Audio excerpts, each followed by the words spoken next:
Alam niyo sa totoo lang, marami tayong mga dapat pagdaanan bago tayo kikita diyan sa kay mundo ni Meta, sa platform ni Meta. Pero ako bilang isang content creator, 2 taon na ako, wala. Ah, Actually, hindi ko pinapalit yung professional trabaho ko, yung hanap buhay ko. Sapat na sa akin yun. Pero ito, libangan lang.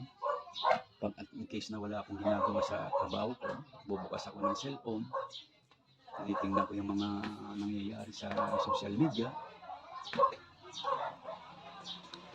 2 taon na ako sa content creator. Almost 1 year ata ako bago na monetize. Mahirap. Swerte pa nga kayo mga baguhan ngayon. Meron update si Meta sa content monetization na hindi nyo na kailangan mag-live. Antayin nyo na lang yung invite ni Meta sa content monetization. Kami nung nag-i-start kami, kailangan talaga mag-live ka para ma-monetize ka. Pero sa ngayon, swerte nyo.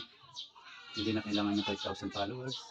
Pag 1,000 followers mo, pwede ka na ma-invite sa Meta na content monetization. Kaya, sabi ko nga, kung may tiyaga, may linaga. Kung may tatanim, may aanihin. Kaya, sipag lang. Ang buzzer natin, andyan lang yan. Alam nyo, sa totoo lang, ang buzzer, lalo nagpapataas sa ating mga views. At nakaka-expired sa atin na lalo nating gagalingin. Kung wala yan, wala tayo. Walang buzzer. Parte ng buhay ng isang content creator ang isang buzzer. Kaya ang masasabi ko sa inyo, mga binabas dyan, tuloy lang. Huwag kayong pa-apekto doon sa mga buzzer natin.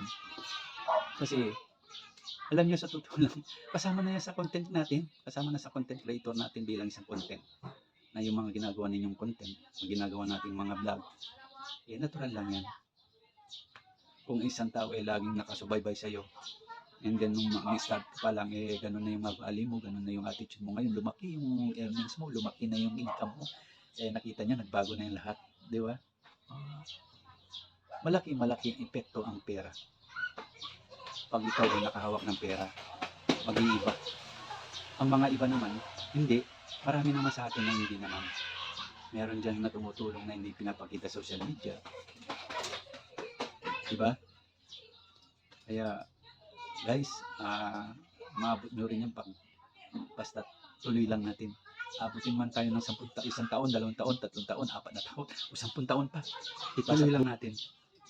Ang pangarap hindi binabayaran. Yan ay pinagtsatsagaan. Yan ay tinatrabuhan. Kaya God bless sa inyo lahat, guys. Lalo na yung mga followers ko at mga viewers ko, patuloy na sumusuporta sa akin.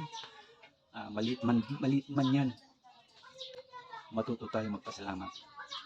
Kung ano man dumating na blessing sa atin, huwag tayong mangad na malaki. Kailangan kung anong ibinigay sa atin, matuto tayong magpasalamat. Lalong-lalo na sa itaas.